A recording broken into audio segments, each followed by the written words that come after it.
Bonjour à tous, aujourd'hui on se lance un défi, décortiquer le fonctionnement du web en moins de 10 minutes. L'idée c'est de mieux comprendre cet outil qu'on utilise tous les jours. C'est parti. Naviguer sur le web, c'est devenu un réflexe pour tout le monde. On clique, on cherche, on trouve. Mais est-ce qu'on s'est déjà vraiment posé la question ? Qu'est-ce qu'il se passe concrètement dans la machine à chaque clic ? C'est ce mécanisme un peu invisible qu'on va décoder ensemble. Alors voici notre plan de route. D'abord, on va jeter un œil dans les coulisses du web.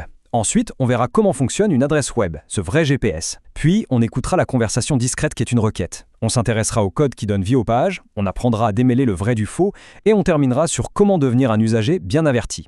Allez, on attaque. Première étape, les coulisses du web. On va commencer par poser les bases, c'est vraiment la clé pour bien comprendre tout ce qui va suivre. Ok, commençons par une distinction super importante. Le web, ce n'est pas Internet. On a tendance à tout mélanger. En fait, Internet, c'est l'infrastructure physique mondiale. Imaginez un réseau géant de câbles, de satellites, de serveurs. Et le web, eh bien, c'est le service le plus connu qui fonctionne grâce à Internet. C'est cette immense toile de pages web, toutes reliées entre elles par des liens, qu'on explore avec un navigateur. Deuxième section, l'adresse. Pour se repérer dans cette toile gigantesque, il faut un système de guidage. Et ce GPS, c'est l'adresse de la page. Cette adresse, elle porte un nom un peu technique, l'URL. Chaque page, chaque image, le moindre fichier sur le web possède sa propre adresse unique. Sans cette norme, ce serait un chaos total, impossible de retrouver quoi que ce soit. L'URL, c'est ce qui permet de localiser une ressource précise parmi des milliards d'autres. Une URL classique, ça se décompose en plusieurs parties. D'abord, on a le protocole, le fameux HTTPS. C'est un peu la langue que les ordinateurs vont parler entre eux. Ensuite, le cœur du réacteur, le nom de domaine qui identifie le site. Et pour finir, le chemin qui va indiquer l'endroit exact de la page sur ce site. Justement, la plupart des adresses commencent par HTTP ou HTTPS. La différence, c'est ce petit S, mais il change absolument tout. Il veut dire sécurisé. Avec HTTPS, les informations qui circulent entre le navigateur et le site sont chiffrées, donc illisibles pour quelqu'un qui essayerait d'espionner. C'est fondamental pour protéger des données sensibles, comme un mot de passe ou un numéro de carte bancaire. Mais attention, c'est un point de sécurité capital. Le petit cadenas et le S de HTTPS garantissent que la connexion est chiffrée. Ils ne garantissent en aucun cas que le site en lui-même est fiable ou honnête. On peut très bien être connecté de manière sécurisée à un site d'arnaque. Le cadenas ne protège pas du phishing, par exemple. Troisième étape, la requête. Une fois qu'on a tapé l'adresse, une conversation invisible et quasi instantanée démarre entre notre ordinateur et le site qu'on veut visiter. Cette conversation, elle repose sur le modèle client-serveur. C'est assez simple à comprendre. Le client, c'est notre navigateur web, c'est lui qui demande une page.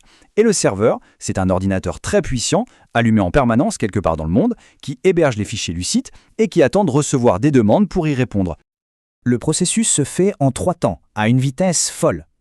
D'abord, le navigateur client envoie une requête HTTP qui dit, en gros, « S'il te plaît, est-ce que je peux avoir le contenu de cette page ?»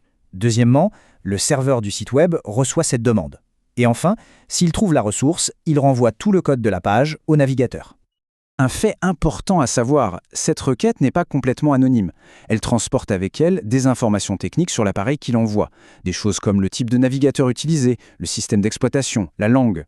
Chaque visite laisse donc une petite empreinte numérique sur les serveurs qu'on consulte. Quatrième étape, le code. Le serveur a donc renvoyé du code.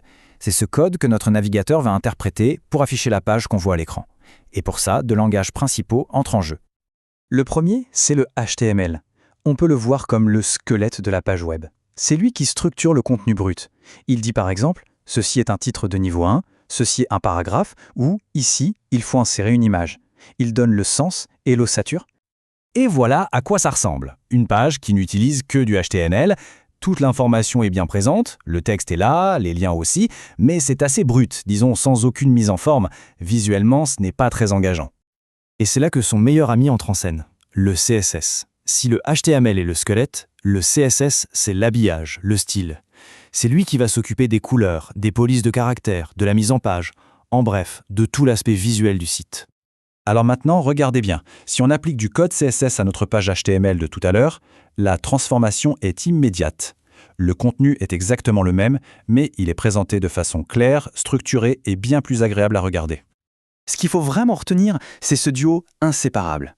Le HTML s'occupe du fond, c'est-à-dire le contenu et sa structure logique, et le CSS, lui, s'occupe de la forme, la présentation et le style. Cette séparation des rôles, c'est un principe fondamental du web moderne. Ok, maintenant que la mécanique du web est un peu plus claire, passons au contenu lui-même. C'est bien beau de savoir comment une page s'affiche, mais comment savoir si l'information qu'elle contient est fiable? Il y a une idée essentielle à comprendre sur les moteurs de recherche, leurs algorithmes ne sont pas des juges de la vérité. Ils classent les résultats en fonction de la popularité et de l'engagement, pas de la véracité ou de l'objectivité. Donc un site qui apparaît en premier n'est pas forcément un site fiable, c'est juste un site très populaire. La seule solution, c'est donc de développer son esprit critique, d'avoir un réflexe de vérification. Face à une information, il faut se poser les bonnes questions. Qui parle? Quelle est sa légitimité? Le site est-il une référence connue? Est-ce que cette info est confirmée ailleurs? Est-ce que l'auteur cite ses sources? On arrive à la dernière étape de notre parcours. Comprendre comment le web fonctionne, ce n'est pas seulement de la technique pour des informaticiens. C'est un outil essentiel pour naviguer de manière plus consciente, plus critique et plus sûre. Alors, voilà. Maintenant que les règles du jeu sont un peu plus claires, la vraie question se pose. Comment cette nouvelle connaissance va-t-elle changer notre façon de naviguer, de chercher et de consommer l'information au quotidien? La réflexion reste ouverte à chaque nouveau clic. Merci d'avoir suivi cette explication.